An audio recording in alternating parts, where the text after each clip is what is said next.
السلام عليكم. طريقة إضافة كلمة في لغة ال HTML وتغيير الحجم.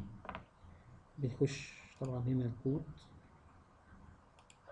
وده الكود، هننسخ الكود ونرسكه ما بين البادي والبادي. تمام، بين البادي والبادي ونعمل كنترول في. هنا الكلمة هي دي الكلمة، ممكن نخليها ايجيبت، بلاش ايجيبت، مرحبا. تمام. هتبقى 50 بي اكس، هتبقى هنا نفس الكلام ده كده اهو، بس هنا 50. هناخد نفس الكلام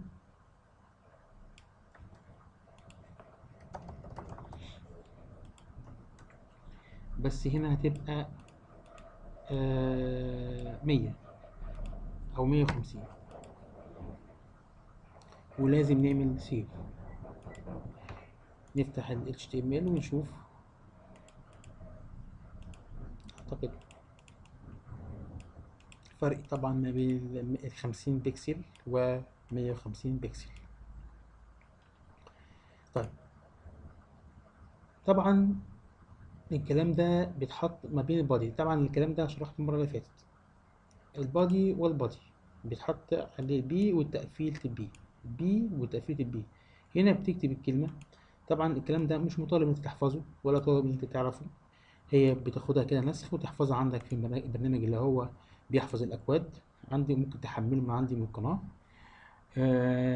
وتسميه، ولما تحتاجه تضيف فلاسك عادي جدا. هنا يعني مثلا هنا مرحبا، هنا مثلا ايه بقى، إيه موضوع عن نهر النيل. طبعا الموضوع عن نهر النيل بيبقى نقدر نقول كده بيبقى 100 بكسل مثلا، الخط بتاعه 100 بكسل. وهنا نكتب هنا الموضوع نهر النيل أطول أنهار العالم، وبداية منبع النهر من أثيوبيا وأوغندا.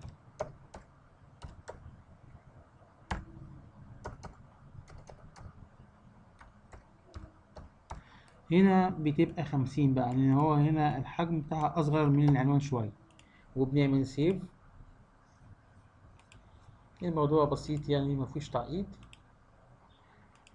موضوع عن نهر النيل أطول أنهار العالم، وبداية منبع معلش عشان أنا بكتب بسرعة، منبع النهر من أثيوبيا أو أوغندا.